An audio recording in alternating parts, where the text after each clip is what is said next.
Nous allons donc passer à la première table ronde de la journée. Et je vais appeler sur scène Monsieur Fabien Bonadeo, secrétaire général branche véhicules particuliers du CNPA, que je remercie très vivement puisqu'il remplace une autre personne du CNPA un peu au pied levé. Donc merci beaucoup de vous être rendu disponible. Je vais aussi appeler Monsieur Éric Bataille, directeur général d'Auto JM, ainsi que Monsieur Henri et Michel Lemay, dirigeant de Maine Automobile et du réseau Opportunité.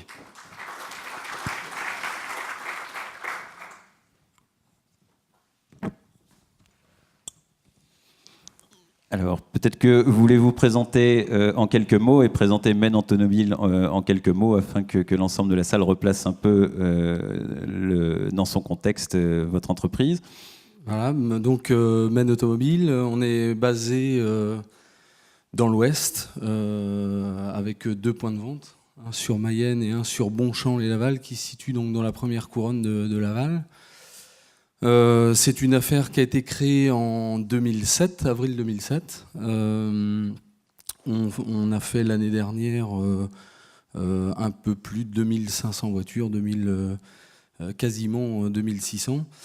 Voilà, on est spécialisé dans le véhicule d'occasion récent, voire 0 km. Voilà, avec un profil de clients, donc acheteurs de récents véhicules essentiellement issus de buyback constructeurs. Voilà. Et vous avez un ratio chiffre d'affaires, nombre de collaborateurs assez impressionnant. Alors il y a 16 personnes au total et on a bloqué le curseur cette année à 30 millions de chiffre d'affaires avec une évolution constante due bien sûr à la jeunesse de notre affaire qui a 10 ans, donc voilà, en évolution chaque année. Éric Bataille, un mot sur AutoJM que vous venez de rejoindre et avec des ambitions assez importantes que vous avez en partie détaillées dans nos colonnes. Alors oui, AutoJM en fait est un mandataire historique puisqu'il a été créé en 1975, donc ça fait quelques années. On en est à la 2e génération de dirigeants puisque le fils actuel, donc le président actuel pardon, est le fils du créateur, donc Vincent Martinez. Et en fait, on est un mandataire qui a migré sur Internet il y a une bonne dizaine d'années maintenant. Donc, quand on parle de parcours digital, chez nous, 80% des ventes se font vraiment à 100% de manière digitale puisque le particulier va d'abord trouver son véhicule par une recherche Google et après venir sur notre site internet, contacter quelqu'un donc sur un plateau téléphonique et dans maintenant plus de 20% des cas, on va livrer à domicile directement et le particulier ne verra son véhicule qu'à ce moment-là. Donc on est vraiment sur une digitalisation à 100%. On fait à peu près 4000 véhicules par an. En tous les cas, c'est ce qu'on a fait l'année dernière. Une grosse partie maintenant, VO 0 km ou 10 km, donc vente sur stock. Et une plus petite partie qui a fortement baissé de mandat pur, où on met en relation avec des concessionnaires à l'étranger. Ce qui représente un chiffre d'affaires reconstitué, si on reprend, parce qu'au mandat, bien évidemment, le chiffre d'affaires n'est pas exactement le même, mais reconstitué, ça fera un chiffre d'affaires d'à peu près 70 millions d'euros de chiffre d'affaires. Et voilà, donc une entreprise qui est basée à Audincourt. Alors, je ne sais pas si vous connaissez Audincourt, c'est juste à côté de Sochaux, donc pas loin des usines de PSA. Et on a un point relais aussi qui est à Pessac, depuis quelques années aussi, qui avait l'heure de test pour nous, pour après essaimer si on considère qu'effectivement, on a un modèle qui fonctionne bien. Et effectivement, les ambitions, c'est de se dire que passer de 4000 à plus, c'est pas très compliqué. Encore faut-il avoir le sourcing, bien évidemment, on en parlait. C'est un vrai souci aujourd'hui en termes de sourcing de véhicules essence qui sont très très fortement demandés par rapport au diesel, où là, il y a du stock, mais malheureusement, nos clients n'en veulent pas forcément. Et un autre souci également, et là c'est pour ça qu'on s'organise, c'est la logistique, puisque nous on va chercher des véhicules beaucoup à l'étranger, majoritairement d'ailleurs, et il faut les rapatrier. Et au mois de mai par exemple, il n'y avait pas de transporteurs, ou alors on n'était pas les prioritaires, mais il n'y avait pas beaucoup de transporteurs, et donc du coup cette logistique va se devenir de plus en plus compliquée dans les années à venir, et c'est pour ça effectivement qu'il y a un effet de taille qui doit être pris en compte, et du coup on a une stratégie effectivement de se développer fortement pour être un vrai représentant sur le marché. Et vous, Monsieur Bonadeo, vous incarnez plus le volet juridique, lobbying du CNPA. Alors précisément, est-ce que vous pouvez revenir sur la genèse de cette prime à la conversion qui jusque-là évoluait dans l'anonymat quasi général, hein. Ça existe depuis assez longtemps finalement, on a tendance à l'oublier, et qui a pris son envol depuis le début de l'année suite à sa refonte, une refonte à laquelle le CNPA a réellement participé, voire insisté même à certains moments. Tout à fait. Donc oui, c'est vrai que cette prime, ancienne prime à la casse et aujourd'hui prime à la conversion, elle était, comme vous dites, pas très connue. Je crois qu'en 2017, l'année dernière, il y a eu seulement 260 dossiers déposés, donc c'était très faible. Et donc c'était une volonté du ministre Hulot que de remettre cette prime au bout du jour et de l'actualiser. Pour le CNPA, c'était important que nos professionnels soient au centre de cette prime à la conversion, puisqu'on sait que 2/3 du marché VO, c'est des transactions entre professionnels, que les professionnels ont été peu à peu exclus de ce marché VO. Et donc pour nous, cette prime à la conversion, c'était l'occasion aussi de remettre les professionnels au centre du marché VO. Donc on a eu beaucoup d'échanges avec le ministère de la transition énergétique, transition écologique, avec la DGEC et avec l'ASP, l'Agence des services et des paiements, qui est responsable des remboursements. Donc voilà, pour nous, c'était très important que cette prime, dans un premier temps, soit étendue au VO, ce qui n'était pas le cas de l'ancienne version. Et on a milité aussi pour qu'elle soit doublée pour les ménages non imposables. Donc voilà, ces nouveautés qui, je pense, aujourd'hui, en font un succès assez net, puisque les objectifs du ministère étaient de 100 000 primes à la conversion par an sur 5 ans. Au 13 mai, hein, ce qui a été rendu public, c'est qu'il y avait déjà eu 100 000 visites sur le site dédié, 48 000 demandes de primes. Voilà. D'ailleurs, dans le détail, je crois que c'est 30 000 émanants de professionnels et 18 000 de particuliers. Absolument. Donc finalement, par rapport à l'objectif que vous venez d'évoquer, l'objectif initial de 100 000, on est sur le bon trend. C'est ça, au bout de 6 mois, on a quasiment 50 000 primes à la conversion qui ont été versées. Donc en effet, les objectifs que nous, on a trouvés très ambitieux du ministère au départ, semblent finalement réalisés et réalisables. Alors après, reste à voir si c'était un effet d'aubaine et que les gens se sont beaucoup tournés vers la prime à la conversion au tout début et qu'elle va être délaissée dans les mois à venir.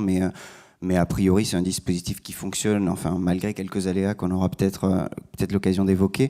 Mais voilà, en résolvant les quelques petits problèmes techniques qu'il y a eu au début, je pense que voilà, les professionnels sont prêts à porter le dispositif, à continuer à faire l'avance pour les clients et à s'impliquer là-dedans. Et donc, on espère qu'il n'y a pas de raison que cet engouement se démente. Et comme nous l'évoquions en préambule et vous venez de le rappeler, 62% des primes accordées, c'est pour l'achat d'un VO, donc c'était plus qu'un détail. C'est vraiment le déclic qui a permis à la prime de prendre une certaine envergure, ou en tout cas la juste envergure, celle que le gouvernement lui promettait. Tout à fait, ouais. Alors, monsieur Lemay, monsieur Bataille aussi, je vais vous poser tous les deux la même question. Que ce soit dans vos affaires ou en tout cas dans votre zone de chalandise, est-ce que vous avez l'impression qu'il y a un effet prime à la conversion, comme certains le disent, et d'autres, comme nous, parfois, l'écrivons? Monsieur Lemay. Alors nous, clairement, oui, il y a un effet prime à la conversion, puisque en faisant le point avec la personne qui s'occupe de ça chez nous hier, depuis le début de l'année, la prime à la conversion, ça représente 20% de nos volumes. Donc il y a clairement un effet prime à la conversion. C'est un dispositif qui reste hyper intéressant pour un ménage qui est non imposable. On reprend aussi des voitures, on est surpris du profil des voitures qu'on reprend, parce qu'il y a encore sur nos routes françaises, il y a beaucoup de vieilles autos, et clairement oui, nous c'est un booster clairement pour les points de vente et pour les vendeurs. Ouais. Et vos confrères, les affaires alentours le confirment aussi? Alors, on a plutôt en face des concessionnaires, nous, donc on est forcément concurrents, donc c'est difficile d'obtenir des informations, mais je suppose que ce qui est vrai chez nous l'est aussi chez eux. Il n'y a pas de raison, je veux dire, il n'y a pas de parcours fléché pour venir chez nous pour un client prime à la conversion, donc je pense que le client aujourd'hui il fait le tour. Et clairement, c'est un booster, c'est un dispositif pour nous qui est intéressant. Alors Eric, on n'est pas du tout sur les mêmes ordres de grandeur pour votre business. Alors non, tout à fait, parce que nous, chez nous, de janvier à mai, du coup, ça représente 3% des ventes, donc c'est pas très très significatif. Et en fait, ce qu'on a regardé, du coup, c'est quelle est la part des primes de 2 000 euros, donc personnes qui sont non imposables par rapport aux 1 000 euros. Et par contre, les 2 000 euros représentent les 2/3 en fait des achats, donc 66%, et les 1 000 euros, 1/3. Et en fait, en creusant un peu, j'ai essayé de regarder, et on s'aperçoit que sur les 2 000 euros, le prix moyen d'achat d'un véhicule, il est un petit peu aux alentours des 20 000 euros. Donc, ce qui est plutôt bas, parce que nous, notre prix moyen global de vente d'un véhicule, il est plutôt aux alentours des 23 000 à 24 000 euros. Enfin, c'est 23 687 exactement. Donc, on s'aperçoit effectivement que pour les acheteurs de véhicules d'occasion, enfin, puisque nous, on est sur des véhicules d'occasion, mais d'un prix un peu élevé, du coup, finalement, les 2 000 euros qui s'appliquent donc sur les achats de véhicules sont sur des petits prix. Effectivement, après, quand on rentre dans la segmentation, une grosse partie en dessous, aux alentours entre 17 et 20 000 euros. Donc là, on peut considérer qu'effectivement, que sur à peu près 2% de nos ventes, il y a eu certainement un effet de clientèle, c'est-à-dire qu'on n'aurait pas forcément vendu des véhicules parce que c'est pas forcément non plus notre type de clientèle. Et on voit bien aussi, c'est plutôt des petits véhicules, des 208, des Clio, alors qu'habituellement, on est plutôt sur des segments intermédiaires, voire élevés. Et quand on regarde la prime de 1 000 euros, alors là, c'est très très surprenant parce que donc du coup, ça représente que 1/3, donc 1%. On est sur des prix moyens qui sont presque à 25 000 euros, donc on est au-dessus de notre prix moyen de vente, avec en plus une répartition qui est très segmentante puisque ça commence vraiment à plus de 20 000 euros. Il y a quelques achats de Clio et de Twigo, mais on est plutôt sur les 3 008, du 5 008. Et là, on pense, l'analyse que j'en fais moi, c'est que c'est un effet d'aubaine, c'est-à-dire que les gens bénéficient de la prime, mais ils auraient acheté, ou peut-être que ça a déclenché l'achat plus tôt, mais ils auraient de toute façon acheté leur véhicule quoi qu'il arrive.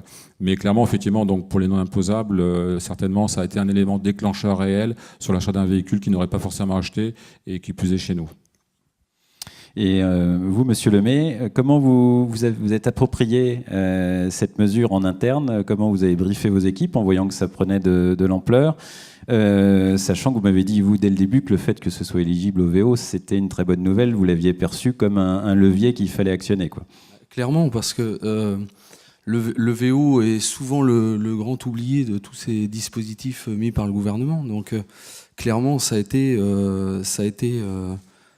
salué, même nous en interne. Enfin, on était hyper heureux. Alors par contre, on a eu du mal à appréhender le système parce que c'est la première fois qu'on faisait face à un système comme ça.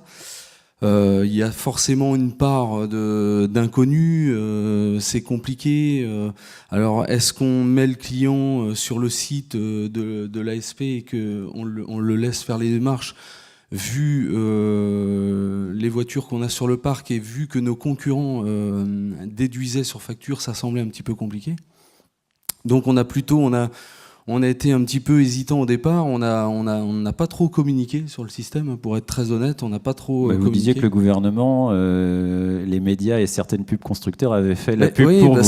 Oui, parce que le problème, c'est qu'au départ, c'était l'effet inverse. C'est les clients qui nous en parlaient. Et nous, on essayait justement en se disant, bon, effectivement, ça va être une bulle, ça va être quelque chose, ils vont nous en parler au départ, mais bon...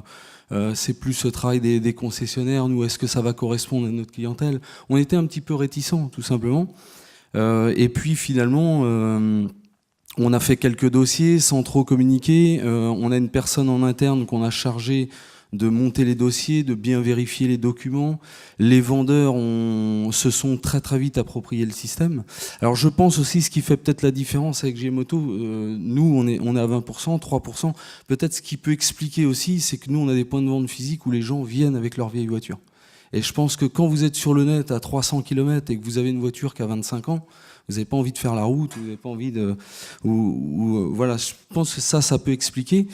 Mais nous, on a été obligés de faire face et de se mettre très très vite dans le bain et de former nos vendeurs à répondre et pas être dans l'inconnu face aux clients qui nous parlaient de la prime. Et aujourd'hui, c'est quelque chose pour nous qui roule très très bien, avec un profil de client étonnant parfois. Vous voyez, un dossier concret, justement, je préparais cette table ronde avec la personne qui s'occupe de la prime à la conversion chez nous, et on essayait de déterminer un profil de client. Alors c'est souvent, là où on se rejoint, c'est souvent 3/4 des clients sont sur la prime à 2000 €, donc c'est du non imposable. Mais par contre, vous voyez, profil type d'un client, gens cinquantenaire, une R25 qui a 30 ans, et on a vendu un 3008 à 28 000 €. Donc il n'y a pas grand-chose à comprendre. Il y a certainement un effet d'aubaine, mais voilà, nous après, si vous voulez, on fait du commerce, on ne se pose pas la question. Le client est... Mais par contre, au plan de l'organisation, c'est ce que vous dites, il y a une personne qui est chargée, alors c'est peut-être pas un temps plein, j'imagine qu'elle a d'autres attributions, Pauline, elle ne fait pas mais que ça. Pauline vous êtes quand même réorganisé pour lui attribuer le traitement de tous ces dossiers. Pauline ne fait pas que ça, effectivement, mais c'était important pour moi qu'il y ait un référent en interne sur ce système-là. Alors, là encore, hein, nous, faut lâcher le mot, hein, on n'est pas très bon par rapport aux concessionnaires sur ces choses-là, hein, parce qu'ils ont plus d'entraînement, ils ont plus d'habitude. Donc nous, il nous fallait un référent en interne pour valider les documents, pour valider l'éligibilité des clients à la prime. Donc les vendeurs aujourd'hui sont parfaitement rodés, et les dossiers se passent très très bien, mais après, faut faire la déclaration sur le site de l'ASP. Il y a quand même un petit problème, c'est sur les anciennes cartes grises à étoiles où il faut faire une demande de non-gage et il faut passer par la NTS, où ça met un temps fou. Ça, c'est quand même un des systèmes compliqués. Et puis, c'est vrai que quand vous déduisez sur facture, ça monte vite. Hein. On a toujours une enveloppe financière qui est en attente, surtout au départ, hein, puisque je crois que l'enveloppe financière n'était pas développée avant le 15 avril. Je crois que c'est vous qui allez poser la prochaine question à Monsieur Bonadeo, parce que effectivement, vous avez évoqué les problèmes financiers, on les avait tous évoqués. C'est vrai que ça a été relativement tendu à une certaine période. Nous, on avait parfois des distributeurs qui nous parlaient de montants considérables. Et puis un jour, on a tous vu le film que CNPA TV avait diffusé, notamment sur les réseaux sociaux, LinkedIn en tête. Il y a Nicolas Hulot qui est en visite au sein du groupe Manuel à Grenoble, et puis là on sent que ça s'interpelle de toutes parts. Est-ce que c'est le déclic, et est-ce que finalement vos actions de lobbying et de pression ont entre guillemets presque abouti ce jour-là, même si je sais qu'il y a eu des réunions ultérieures? C'est vrai que ça a été un événement marquant. Le ministre était chez un de nos concessionnaires et c'était une des façons de l'interpeller, parce que moi, parmi mes concessionnaires, on peut monter jusqu'à 600 800 000 € d'avance de trésorerie sur la prime à la conversion. Quand on sait que les particuliers sont remboursés en quelques jours et que les professionnels au 15 avril n'avaient toujours rien, ça pose quand même problème. Donc nous, notre message auprès du ministère, c'était aidez-nous à vous aider, tout simplement, rembourser nos pros pour qu'ils continuent à soutenir le dispositif. Et donc on a beaucoup d'échanges avec Monsieur Lemoine, qui est le président de l'ASP, avec les cabinets de Nicolas Hulot, et donc on va essayer de travailler à ce que le dispositif devienne plus rapide. Mais après il y a des problèmes d'enveloppe qui sont débloqués, qui doivent transiter d'un ministère à l'autre, qui doivent arriver à l'ASP, donc tout ça est très compliqué. Des contacts qu'on a, on arrive à avoir une visibilité sur les échéances et sur où en est l'enveloppe et à quelle échéance les professionnels vont être remboursés. Parfois, quand c'est trop problématique, on peut communiquer aussi un numéro de SIRET en disant bon, attendez, là c'est plus viable, pour 800 000 €, c'est plus possible. D'accord, il y a eu des cas critiques. Il y a eu des cas vraiment critiques, ouais, qu'on a fait remonter, où on a fait remonter un numéro de SIRET en disant ça c'est intolérable. Et bon, après, la réponse de l'administration est ce qu'elle est, le temps de l'administration est ce qu'il est, mais en tout cas, oui, ça fait partie des échanges nombreux qu'on a avec le ministère. Et là, il y a un groupe de travail qui va être constitué, auquel le CNPA est bien sûr partie prenante, pour améliorer le dispositif l'année prochaine, et pour gagner aussi en visibilité, parce que dès le début, nous, on avait soulevé des problèmes de chevauchement, par exemple, en dessous de la prime à la conversion, c'est pour les véhicules qui sont en dessous de 130 grammes de CO2, et un véhicule peut être malucé au-dessus de 120. Donc il y a toute une série de véhicules assez classiques, finalement, hein, qui sont entre 120 et 130 et qui sont primés et malucés. Donc il y a certaines incohérences dans le dispositif. Alors les retards de remboursement en sont, mais il y a clairement à gagner en visibilité, et on va essayer de travailler à ça avec l'administration. Alors, vous nous avez parlé de clients très différents hein, parmi ceux qui passaient dans vos affaires sur ce sujet. En revanche, les voitures qu'il faut récupérer et mettre à la casse, est-ce que parfois vous avez des regrets? Nous, avec Benoît à la rédaction, on a interrogé plusieurs personnes avant cette table ronde. Pour la plupart, ils nous disaient que le regret était là à nouveau très marginal et que la plupart de ces voitures-là, de toute façon, oui, méritaient de partir à la casse et qu'il n'y avait pas c'était pas un énorme manque à gagner par rapport à d'autres canals éventuels. Ah oui, et puis moi j'ai l'exemple encore récent d'une cliente qui a en fait assuré son véhicule pour livrer son véhicule, puisque nous on s'occupe de tout, donc y compris la reprise du véhicule pour mise à destruction. Donc il l'a assuré puisque le véhicule doit être roulant, donc pour pouvoir l'amener au garage. Et effectivement, le véhicule était limite roulant. Bon, il faut qu'il soit roulant pour qu'il y ait une reprise qui se fasse. Et oui, souvent ce sont des véhicules qui ont 180, 200 000 km, qui étaient en 3e, 4e, 5e voiture, voire oubliés dans un garage. Et effectivement, voilà, le client s'en sert. Mais on a vu aussi passer quelques petits véhicules où finalement, à 100 000 km, ça aurait pu être un petit VO dont on parlait tout à l'heure, qui sont assez recherchés parce que pas cher et pour un primo-accédant. Et c'est vrai que ça fait... Alors, normalement, les casseurs doivent bien faire leur travail, donc vraiment détruire le véhicule, mais ça me fait pas mal au cœur parce qu'effectivement, ce véhicule-là aurait pu malgré tout servir à quelqu'un et il va aller à la destruction. Ouais. Et vous, monsieur Lemay Moi, je rejoins l'avis de mon collègue. C'est vrai que sur les voitures qu'on voit passer, il n'y a pas tellement de regrets. Hein. Après, sur l'enveloppe financière, alors peut-être des groupes de distribution importants, ça monte effectivement, c'est des sommes assez importantes, les sommes qu'on a entendues là. Mais après, nous, si vous voulez, dans notre business, moi je parle pour mon business, vu de ma fenêtre. Il ne faut pas être hypocrite, c'est des voitures que je n'aurais jamais repris ce prix-là.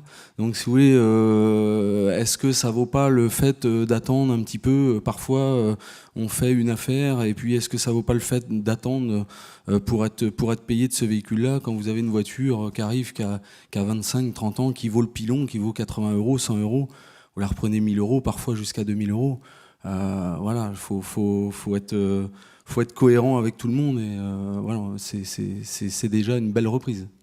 Et que ce soit fondé ou non, hein, est loin de moi l'idée de transformer cette table ronde en discussion de comptoir. Mais est-ce que vous sentez chez les gens une certaine appréhension vis-à-vis des diesels ou pas? Alors, que ce soit fondé ou non. Hein, ouais. voilà. Moi, je voudrais rebondir sur le problème de l'avance de trésorerie.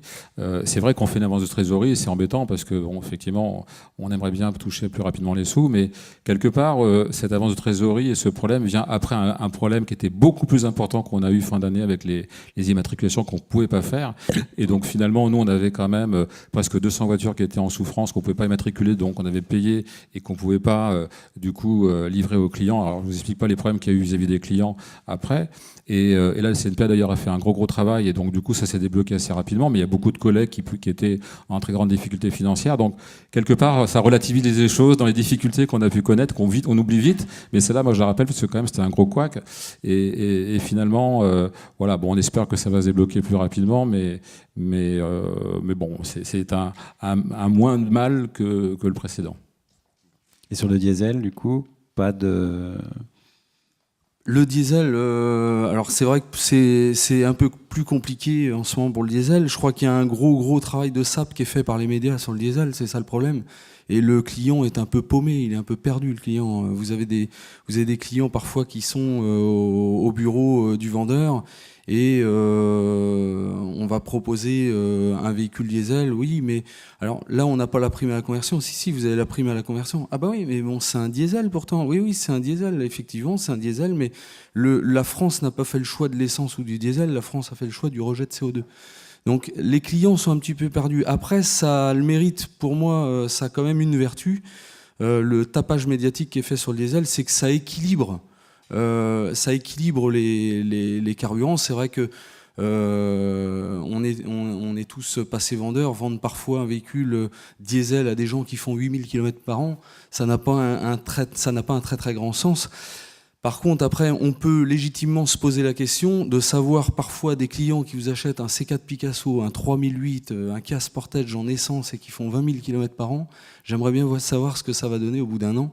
parce que la consommation n'est quand même pas la même. Alors je pense que sur une 208, sur un 2008, une C3, le problème, ou une petite Clio, effectivement, on peut peut-être passer facilement du diesel à l'essence, mais sur des gabarits segments un peu plus forts, je pense que dans un an et demi, mais ça c'est l'avenir qui nous le dira, je pense qu'on aura des reprises d'essence à faire. Alors, moi, je trouve qu'on marche vraiment sur la tête parce que là, on est dans le domaine de l'irrationnel sur l'essence et le diesel. Juste pour illustrer le propos, il y a à peine un an, on était à 60% de vente de diesel et 40% d'essence, donc chez AutoJM. Assez rapidement, ça s'est inversé et maintenant, on est à 70% de vente d'essence et 30% de diesel. On vend des essences aujourd'hui, des 3008, à des gens qui font 45 000 km par an et qui, après, viennent nous dire en disant « Ah, j'aurais dû vous écouter parce que finalement, la consommation, bon, on connaît tout ça, mais la consommation officielle n'est pas la consommation réelle. Et quand je fais 10 litres au 100 avec un essence, bah forcément, le portefeuille n'est pas le même. » Et là, franchement, il y a un vrai souci parce que, alors j'espère qu'il y aura un retournement et je pense qu'il y en aura un forcément parce que, en plus, il y a un problème de sourcing, on le vit tous aujourd'hui. Les usines n'ont pas été dimensionnées. Aujourd'hui, il y a un problème avec la nouvelle norme qui arrive pour le mois de septembre, qui va contraindre et qui contraint déjà les constructeurs en termes de production. Et aujourd'hui, pour trouver des essences, c'est quand même super compliqué. Donc, il y a une pénurie, alors qu'il y a foultitude de diesel qui sont disponibles. Mais c'est vrai que, et là je rejoins ce qu'a dit Henri Michel, franchement, les médias ont fait un travail, alors je ne parle pas d'ici bien évidemment, mais les médias grand public qui ne connaissent pas bien le sujet ont fait un travail de je ne sais pas si c'est de relais ou de sape, mais au final, les gens ont une position complètement irrationnelle et même sur une location longue durée, LOA pardon, avec aucun engagement de reprise, ils prennent quand même un essence. Et Monsieur Bonadeo, la prime à la conversion, il faut qu'elle se poursuive si vous voulez qu'elle ait un effet d'assainissement assez durable sur le parc. Parce que là, on parle de volume quand même relativement réduit, et surtout par rapport au prisme des 3 millions de véhicules qui sont éventuellement concernés. Vous imaginez quoi pour la suite, ou sans rentrer dans des discussions confidentielles, mais qu'est-ce que vous préconisez déjà, et qu'est-ce qu'on est en droit d'attendre ?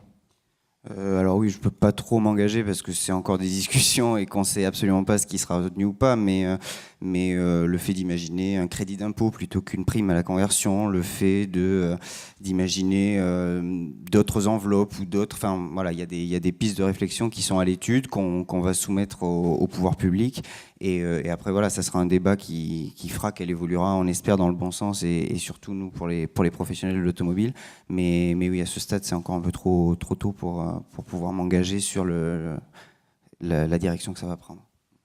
Et donc pour vous, professionnels, vous pensez que c'était un effet d'aubaine, ou que ça peut se poursuivre ? Non, je pense que c'était l'occasion justement de remettre un peu les pendules à l'heure et de repositionner les choses, sauf que c'est arrivé encore une fois avec une évolution des taxes quand même qui sont en défaveur, alors au final du consommateur final, mais aussi en défaveur du diesel, puisque les prix augmentent, les normes changent également, et donc du coup ça bouleverse quand même radicalement le marché, à tel point, on le voit bien, c'est que encore une fois les usines ne sont pas dimensionnées aujourd'hui pour répondre à la demande, et ce qui pose un vrai souci, et là je pense qu'on a vu qu'à le début, et on verra au second semestre et surtout fin d'année comment ça va se passer. Et peut-être que du coup le législateur va s'apercevoir qu'à un moment donné, à vouloir changer des paramètres qui sont quand même des paramètres fondamentaux et qui ont un impact au quotidien, parce qu'aujourd'hui quand vous dites à un client que ok, il prend un essence mais qu'il va avoir un niveau de COD plus élevé et donc il va payer un malus, alors qu'auparavant avec un diesel il n'aurait pas forcément payé un malus, et qu'au final il va consommer plus, etc., etc. Alors quand on lui dit ça, nous on est vendeurs, donc il nous dit oui, il veut nous cloquer un diesel à la place d'un essence, mais au quotidien il va commencer à s'en apercevoir, et je pense qu'il va y avoir un retour de bâton, mais là les constructeurs se seront mis en ordre de bataille, sans faire de jeu de mots, pour pouvoir fournir, et la fusée sera partie et il faudra bien faire avec. Mais c'est vrai que là il y a eu un effet quand même, plusieurs effets successifs qui sont en train de bouleverser le marché, qui impactent tout le monde, pas forcément dans le bon sens. Et voilà, on essaye de réagir, mais ça va être compliqué, je pense, surtout sur le second semestre. Écoutez, merci beaucoup, messieurs. On va demander à la salle si quelqu'un a des questions à poser à l'un de nos trois intervenants. N'hésitez pas à lever la main. Non, je ne vois personne. Aucun regret. Il y aura la période de lobbying, networking à la fin qui vous permettra de le faire le cas échéant. Mais écoutez, merci beaucoup à nouveau pour avoir accepté de participer à cette table ronde et on suivra notamment vos futures annonces pour voir si le schéma va rester dans sa géométrie actuelle ou non. Merci beaucoup. Merci à vous.